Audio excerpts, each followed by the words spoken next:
Welcome back, everyone, to another episode of Rooftop Perspectives. I'm your host, LANCESCURV. We're on the road these days. I want to show more diversity in the content, different angles, regular life, crazy things, regular stuff, to give you a more well-rounded view on how we live out here. There'll be a whole lot more things, and we do have those channel memberships that I haven't been really putting stuff up on, and the Patreon that's going to be revised. If you choose to join as a member on YouTube on this channel, I'll make sure to have whatever I have on Patreon so you don't have to be confused and go both places. But that being said, we had a wonderful walk along the mountains. It's not the actual peak of the mountain, but it's just the road that goes up there. And I want to show more laid back footage, just laid back, casual, to make you feel like you're here, to give you a good taste wherever we go. It doesn't have to be anywhere special. It could be just walking down a lonely country dirt road and you see the animals, or it could be in the bustling part of the city with the tall buildings and daggone near skyscrapers, just to show you everything overall. But today's message, as far as being on a rooftop is concerned, I haven't done this in a couple days. I want to do it every day sometimes, and sometimes I back away because of the other content. Just a little while ago, it rained. It rained really bad. It was like a hurricane, temporary light hurricane. The wind blew. That's how it is here. We're approaching the rainy season when you plant stuff. Mrs. SCURV has like a gazillion seeds. I think she has more seeds than our creator realized he made. You know, the joke is God called her the other day and asked her for some seeds to sprinkle in a different part of the world. Well, you know that couldn't happen. But, you know, she came back from America and ordered so much unique things. And I'm looking forward to being a part of that, even though I don't know as much as she does. I'm willing to learn, and anything I put my mind to and put time into, I will excel. Now, when I say that, people say, well, how can you be so sure that you're going to excel? Well, I know I will when I apply myself. I have that confidence in myself, and I know my value, and I know my work, and my worth, rather, and I know my work ethic.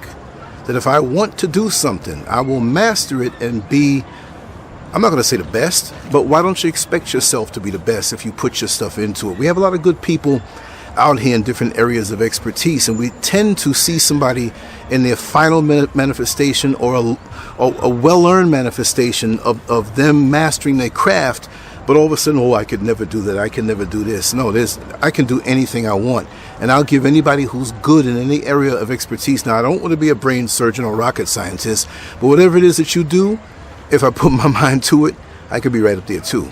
Now, is that cockiness? Do I think too much of myself? No. Many of you say you're blessed and highly favored. Many of you say, you know, that you're made by the best, you know, the God, the mighty God of the universe, and all this talk, but then you will fail to know yourself. Yes, when you learn different areas and different crafts and different lanes that you haven't been in, there's a period of learning, but you have to submit yourself to the law of learning, and you will learn it. And this is why I continually push in different areas of my life of things that I'm learning and want to learn and have learned. I know this.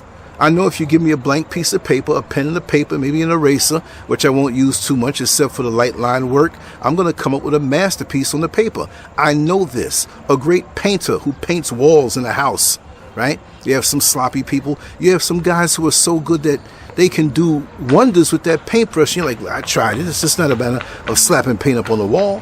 You know, you have people who are mechanics who have a natural tendency, a natural gift with all things mechanical. We have a young man out here in Ghana who built his own car with spare parts. Not just one type of brand, but he made some makeshift stuff. Brilliant. Don't you think he knows that he can do that again? But for those who haven't tried anything or went into a new area, you carry your confidence and you carry the knowledge, not belief, but knowledge of who you are as a person. And that's an unshakable confidence. So the thing is to know your value, know your worth, and stop shortchanging yourself. A lot of times we bring people into our home to do work. Those are things that we could have done ourselves if we put a little elbow grease, read a good manual on how to do certain things, and attack it. And you're so proud when you did it. You're like, wow, this job, this tile job would have cost $3,000 or $4,000 for me to pay somebody else to do, but I took my time, bought the material, right?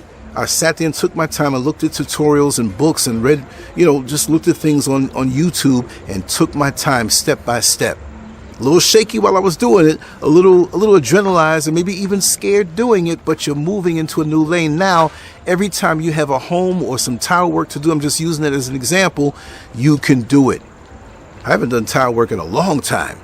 I've done some jobs for friends of mine in New York City, and it came out excellent. Excellent.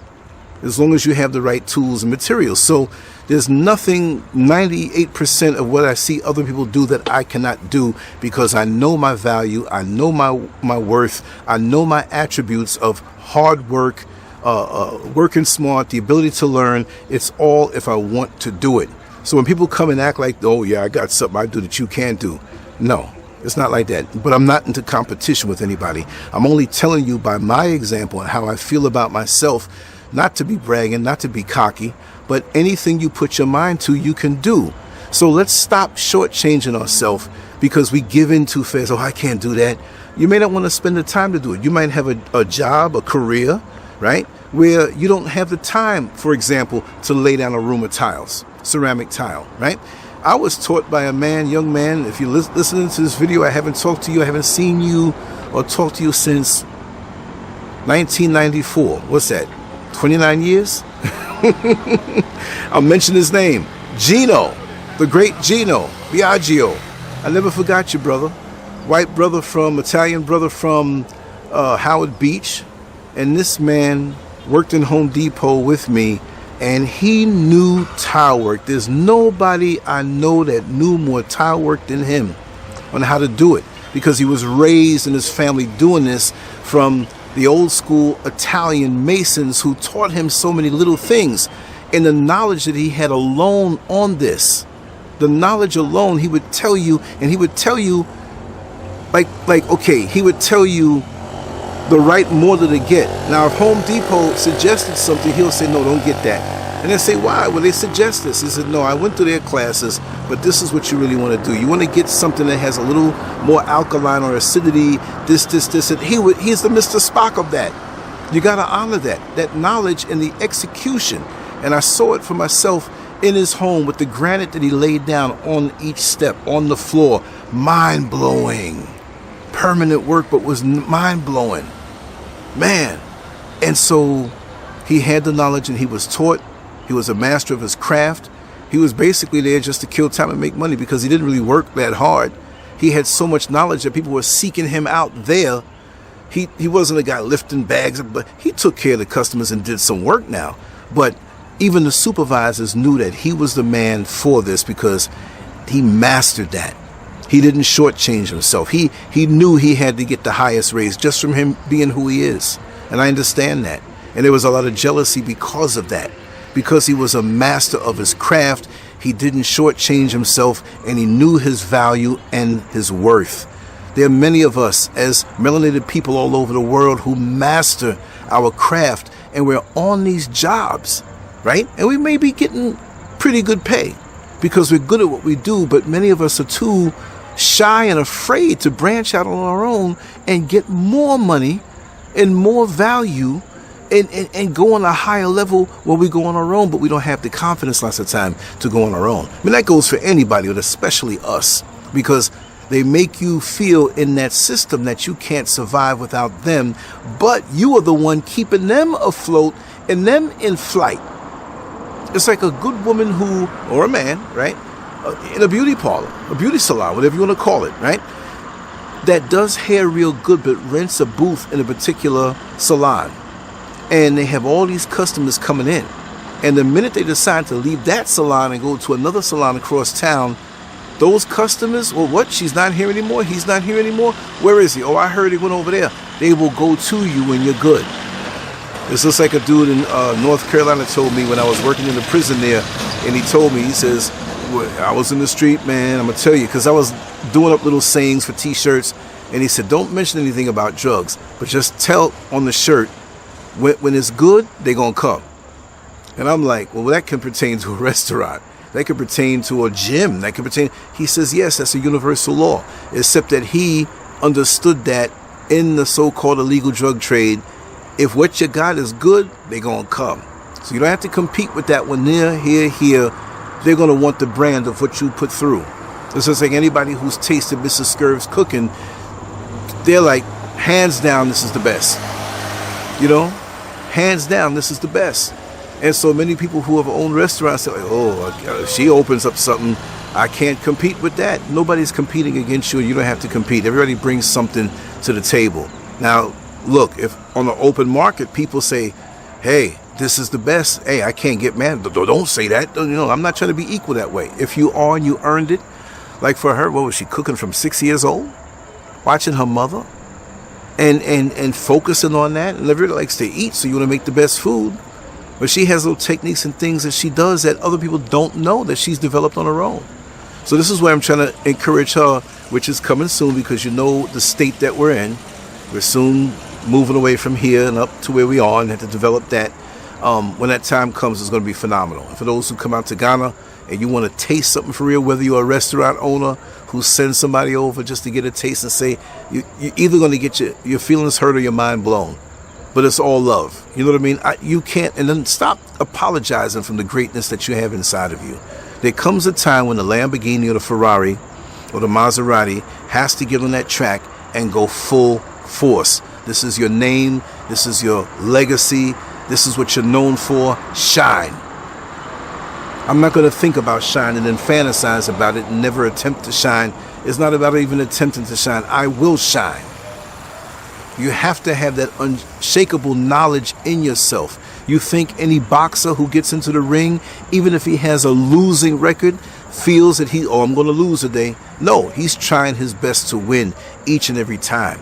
Even if he gets knocked out every fight, every time you step between those 3 ropes and up those 3 steps or 4 steps, whatever it is, you have to have that ability within to feel as though I'm going to come out the victor. And no matter how many times we get knocked down in life, we have to get up. We have to understand we have to get up. Take the time to look within and focus on the seeds of greatness that we all have, instead of listening to stuff out of somebody else's mouth that's irrelevant, that especially from people you won't even know 3-4 years from now. You didn't know them 3 or 4 years before, you probably won't even know them 3 or 4 years from now. But you will still shine. The work that I did 20 years ago and 22 years ago is up on LANCESCURV.com, still shining. So I'm going to forfeit what I have to do now in this day as far as content, creative ability, writing, keeping up a website, because of flotsam and jetsam that are nondescript in their life, not trying to do anything, not leaving a mark. No, I don't think I'm better. I've been called a narcissist. I can't help if I have unshakable confidence. If I get into a boxing ring with anybody, I know I'm going to have to train and get myself in shape and learn more. I'm not a boxer, right? I like to dip and dab, and I know a lot on paper, but I know I'm not going to walk in there, I trained and I'm going to be scared. The next man has 2 fists, just like me, a jaw, and he can be hurt, just like I can be hurt. But I just don't think that way. I go through things. I know about different styles. I know about pacing yourself. And I'm not as soft an individual as one might think, even at this ever-increasing chronological age. I got a lot more juice in my fruit regardless, and the confidence to go through it, and the craziness to go through it. Turn on the PTSD. Let's focus. Let's be crazy. Let's just jack each other up. So even in that, and I know the feeling of exhaustion. I've dipped and dabbed in that when I was a youngster. I've dipped and dabbed into bodybuilding and beating and challenging myself, resisting the temptation to eat certain foods, resisting the temptation to stop a workout because it's the pain that's there. No, you got to have that grind in you. And when you have that in you, it's interchangeable in anything you do. If you have the confidence, you don't have to be apologetic to those who have no confidence. You don't have to be apologetic to those who are insecure. Your insecurity, and I don't mean this in a bad way to the people who love me, because I will build you up. But people who want to throw off on you and hold you down, your insecurity-based insults and way of trying to clog up my mind does not stop me. It cannot stop me. You're just wasting your time. This is why I'm driven every day to do the things that I do effortlessly. I'm on a roll. For me to come up here, there's no script. I knew one line that I came up here to talk about. Don't sell yourself short, and have the confidence to do what it is that you have to do, to know your worth. Because I live this. I don't have to rehearse for this. Can I hold a piece of paper up or have a scrolly thing in front of me to read it? No. This is how I live every day. I'm isolated in that way where I keep it moving as far as positivity and practice and doing. You get greater by doing. It's a little later than what I thought I was going to. When it rained so hard. Mrs. SCURV thought it was going to rain all night. I said, it's going to rain a little bit. It's going to dry up, but the brick up here and the stone is still moist. So what? There's a couple bugs flying around, as it does after a heavy rain. Precipitation makes the temperature drop a little bit too in most cases, whether it's snowing, raining, or whatever. It's okay. When I saw that it was clearing up, I said, okay, I'm going to go up and just share this little short message of motivation to those who care to listen to it, and then move on to the next thing. I have a live show with Sister Seven to do in a little while. I'm going to record something else in front of the green screen in a little while. Maybe Mrs. SCURV and myself might do something. She's down there cooking a wonderful meal. So if we work together to support each other, we can do great things. And she has a lot on her mind to do great. As you well know, her father passed away last year. And, it was kind of rough on her. That has created a stir of other events. But she's on top now and very confident. And I feel that with my support, because if I support you, you're going to win. You're going to shine. If I'm behind you, like I told her, and it's not bragging, I said I'm the best husband you can have to embark on a social media thing. Now, there are other good people out there, but again, I know my value and I know my worth. And when you do, you never have to apologize. See, we have generational outlooks that are passed down to us, and my parents never wired me this way. My parents made me the way I am, and many people don't read it the right way. I don't care if they do or not. I'm not cocky. I'm not a narcissist. Whatever you want to say I am, why? Usually the people who are saying this deep down have low self-esteem. I don't have that. And I have lost in life sometime, attempted to do things and done things and lost and made the decision, do I want to continue doing this or do I want to move on to something else? But I am not a loser. No way. And I love myself very much, as you should do too also. But many of us don't have that foundation, so it's like trying to fill up a bucket of water that has no bottom to it. You put all this water in, you're sitting, why isn't it filling up? It's because the bottom is gone, or there's a bunch of holes in there. If you have holes in your psychological makeup, before you attempt to do anything, you need to block those things up. You need to go back so many decades as to why you feel the way that you do. And many of these people who do that, they have a false bravado about themselves, and they try to throw stones at you when they can see it's real confidence that they have. So either they'll get pissed at you, try to bring you down, run their mouth on something, but don't waste your time with me. I have no give up inside of me for something that I really want to do. Now, don't try to pull me into a lane that I don't want, because I'm not going to try to compete with you, because I don't compete with anybody. It's got to come from the soul. It's got to come from the heart. But before you do anything and attempt to do anything, know your value and do not shortchange yourself. And don't go at it half-ass. You got to know that you're going to succeed in this thing. You got to know that maybe there might be things that are unknown in that area of expertise that may temporarily set you back, that you have to learn. It's like me and the Apple computer and leaving PCs. I've got one of the best Apple computers that sat for 4 years, and I never touched it because it was a little different the way the controls and the prompts were, and it was intimidating. But when I unlocked it by doing one thing, I'm doing all my streams through it. I'm actually going to be using new graphics programs and new, like Adobe or what's the other, Sony, Vegas or whatever. I'm investigating those things, and this week I'm going to start going even on a higher level and starting my graphics business. I'm just going to focus on headers on social media, since social media is the most popular thing, and invitations and different things, because if you see my work on, I would say, not the most extravagant programs which I use, right? But I don't even know everything on those, but I want to go professional now. It may not be Photoshop, it may be something else, but I want to go professional with these things with more effects.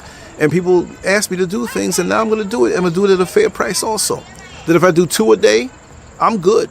2 a day and 10 a week, and take my time and give you some good detail and good quality, people will come, because this is social media, and I'll do this right from the comfort of my own home. Hey, I'm embarking on something different. I'm speaking something new into existence. I'm already doing the damn thing. Been doing it for years. I just have to learn these new programs. That's confidence. I admit that I don't know the different. It's like almost driving an automatic car automatic with the transmission, automatic transmission, and then you now go to a stick. And you didn't take too many lessons on the stick, but you're trying to figure it out, the synchronization of giving it gas and lifting off the clutch. I know how to drive a stick. I learned pretty quick. It was taught to me.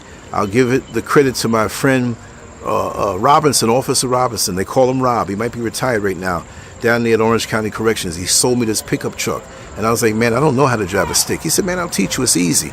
So he sat down with me, and also, rest in peace, Officer Butler, who passed away. He was one of the first ones who took me in a sense, knowing that I was going to be a good officer.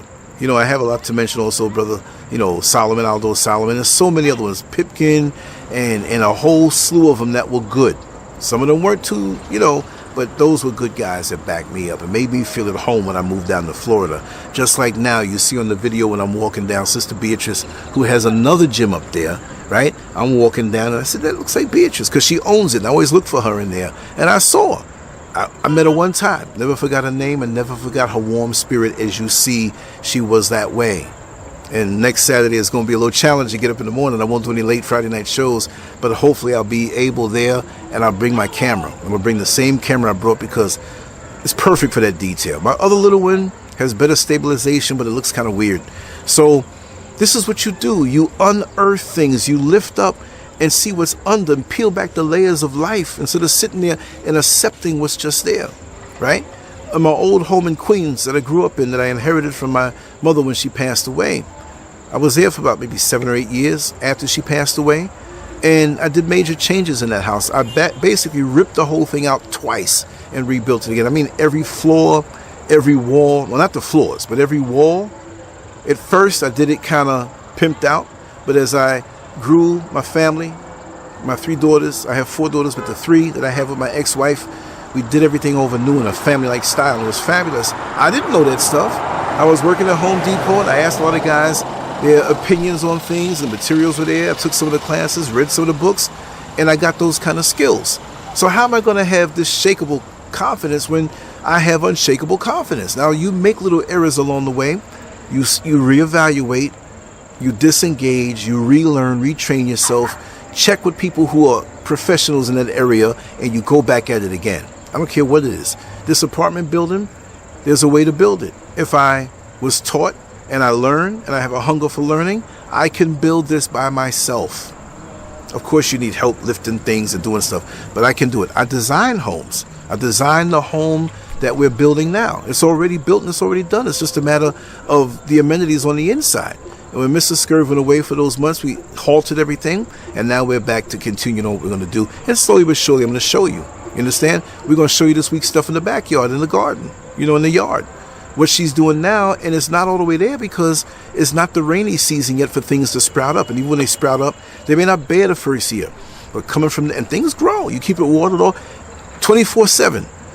All year, except through the dry season, you have to keep things watered. So I'm looking forward to all of that. I'm looking forward to learning about the exotic plants and things that we can grow, things in the ground, things in your face, things up high, and we have the space to do it. Building a greenhouse, that's our next challenge, right?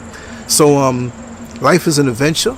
If I stayed stuck on a job in America, beat down by, if you stay another year, if you stay until you're 62 or 65, you can get more. No, I knew there was a reality better for me. I don't have as much money coming in. No, I don't. But it's better for me. My time is free, and I have time, and Mrs. SCURV has time to put the elbow grease in a way that we would have to pay while going to a job where we're the middleman and can't really enjoy it. The joy of the process is what I'm in. And when you have that unshakable confidence to embark on something new, and you say, you know what, I'll pay somebody to help me a little bit while I learn to make sure what I'm doing is good. Brother Rico, that I grew up with, rest in peace. The funny story with him is I grew up, we didn't hang, but he did bodybuilding too. His brother, Robert, was the one we hung out mostly with in the late 70s and early 80s. And Robert trained, but he wasn't pushing hard like he wanted to compete. But Junior, Robert, Manny, Michael, Joey from Powerhouse Gym, Liberty Avenue, 131st Street, where I painted the sign, I did the shirts and everything. That was 1980. So how am I going to be not confident when I painted this perfect sign, huge, in front of this whole storefront and did the T-shirts. It ended up having my design. I think it was a 1980 Night of the Champions. You look in the back of that what do you call it there? Oh God, what am I saying? Menu, right? It's not menu. It's the events and everything, and the advertisers in the back. Brochure. What am I looking for? Brain fart, y'all. Forget it. Y'all tell me.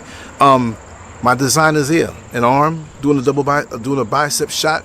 And he gave him a whole page. That's my artwork. My name is in there. That's back from 1980, y'all. And it was used over and over in subsequent brochures there, of events. Oh, was I 17 years old doing stuff like this? So here I am, almost 60 years old. How am I going to forget that? How am I going to forget winning a national title with no steroids involved? How am I going to forget that? I trained for that. I worked for it. I visualized it, and I achieved it. It's not anything big willy in the world of bodybuilding. That's small fry stuff. But I did it, and it's mine, and I beat all those guys that used to beat me.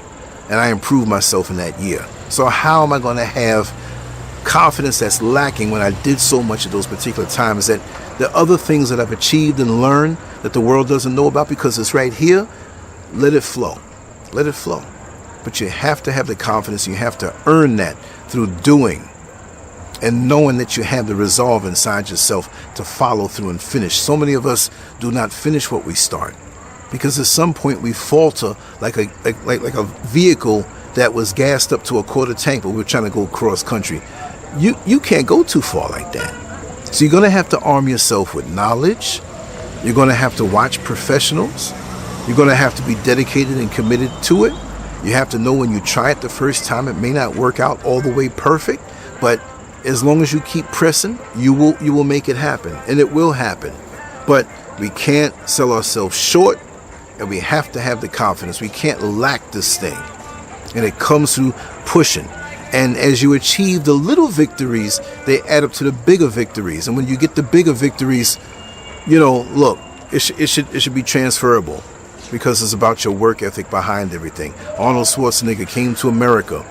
He didn't know much English. Joe Weider sponsored him to come out to a point. And when you sponsor, you're just going to have the basic things given to you. But he laid bricks with Franco Colombo, his partner, and he learned English a little better. And he worked and won his Mr. Olympias. Of course, in that sport, you take steroids or whatever. But still, to come to a new country knowing that I'm going to work, and if I have to lay bricks to get extra money, I'm going to win the thing that I do. It takes confidence. Like, me and Mrs. SCURV leaving the country and coming into the unknown and dealing with foolish issues of evil entities that wanted to bring us down. And still, we're here. And we got hitting the ground running with momentum. I'm settled. As you can see, when we ran across Sister Beatrice as we walked down, it was beautiful. Mrs. SCURV is meeting her for the first time, but I had attended, as you saw before, certain bodybuilding events here in Ghana, and still interested in that, but not to the level that I need to take care of the businesses that I want to start and finish up building my home. And then I have time to expand, because what am I going to do? I don't have people around me who are against me or trying to stop me. Even if there were, you can put 100 people around me to stop me, distract me, cause confusion. I am going to get done what I have to get done. I get off on that. Like, yeah, look at this fool over here trying to stop me. I'm going to be more determined to complete what it is that I have. Don't even try it. Mess with somebody else. Many of the naysayers have found that out firsthand, that although I try to be soft-spoken and nice and whatever, and they're aiming on bringing you down, I'm a tough cookie to beat. Because where are you now? And I haven't missed a day doing what it is that I do. And again, you have to pat yourself in the back. You have to get off. And I mean get off is like having an orgasm. Not like that. But you have to enjoy feeding from your own personal victories. Not in a way where, oh, he's so caught up in himself or they're so caught up in themselves. No, but that's for you to feed on. Because once you get to this level, you can't depend on others to encourage you. Like I said, my foundation in life from birth was about, Lance, you can do whatever it is that you want to do. I took guitar lessons, mastered that, didn't like that. I took piano lessons at a young age, 11, 12 years old, went into small little youngster concerts, playing the piano, had great potential with that, but that's not what I liked. I did everything, instrument-wise. I love music. I'm not a singer, I'm not trying to sing, but The bottom line is I tried these things and I had parents that invested in me to know, oh, you mastered it, but do you really want to pursue this? We want you to have a tryout period. And this is one of the things of good parenting that I will say, that if you seek to do something, they're backing you up. Even when they know deep down you may not want to do it all the way, it's an experience for you to build up your confidence because you know, oh, I played the guitar. Could I play it now? I'm not interested. I forgot a lot of stuff. But if I wanted to, and you said in 6 months, come back, Lance, and play this guitar excellently. I may not be like a professional musician that did it for 20 years, but I will shock you, right? Guitar, piano, any one of those things. Unicycle, I wanted to do that. I saw a guy, I said, Daddy, get me a unicycle. I want to try it out. And he helped me and encouraged me. And so to ride a one-wheel bike, and like I said, for my 60th birthday, there will be a video out of me riding it, doing all kind of tricks on it, right out here in the street. Age doesn't matter. Once you pick up these skills and have this confidence, yes, I have a bigger body than when I was a lot younger, when I was 11 years old, because that's when I stopped. And I picked it up again a few years ago when I was, about 52, I think I was in that video. Now look at it, I'm 59 going on 60. I'm going to do it again. I want to be the world's oldest man riding a unicycle. If I'm alive and the Creator keeps me here, when I'm 70, when I'm 80, when I'm 90, I might put on some padding because I might be a little more brittle then, but visualize the great things that you can accomplish in this life. And it's not about the specific accomplishment, it's about the spirit of stick-it-to-itiveness and loving the joy of the process, not settling for less, and knowing your worth. I know my value. I'm not going to sit down with somebody when they say, well, how much do you charge for this, or how much, and sit there. I'm not trying to rip anybody off, but I'm giving you quality work. I'm going to finish the job. I know what I can do, and I have that confidence. But on that note, I just want to say salute to my brothers. Much love. Mwah. To my beautiful sisters out here. I saw so many out here. Hey, Lance, hey, how you doing? Whatever. I love that. And we hug each other, and they thank you, and I thank them, and we keep each other, even though we know there's a lot of negativity out here, and I address it, because we need to address it head on. We need to smash negativity in the mouth and break the nose of negativity.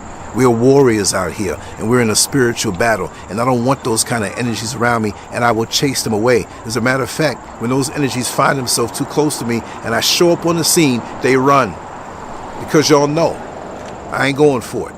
You know what I mean? And if you feel uncomfortable with your negative self, you're supposed to, because my positivity will always crush you, and I will do it in my works. Not just talking a certain thing, but following through and making it happen, because that's what artists and creators do. Anyway, much love to you all. Like, share, and subscribe. Let me hear your comments, and we're going to keep steamrolling negativity and rise to the occasion to grow all of the seeds of greatness and manifest all the seeds of greatness as these mosquitoes try to get me, and I'm getting out of here. But the seeds of greatness will always come, and always know there's unlimited. Whatever you achieve, there's something else you can achieve, and it just becomes easier and easier to manifest. And that's the point in life that I am now. I'm going to get more accomplished in the next 20 years than I have in my whole life, because there's nothing blocking me, and I have the time to do it. Anyway, I love you all. Thank you for the motivation and the fuel that you give me through the kind words of appreciation that you share. And I will always be a servant of my people and put the work in, and I'll always back you up. I want it, like Miles Monroe said, right? The pastor, he says he wants to die empty. Everything inside of me, I want to get out. And it's a joy, and I appreciate your appreciation, and it's so very exciting to me, and it validates my life. Thank you all so much. LANCESCURV out. Much love.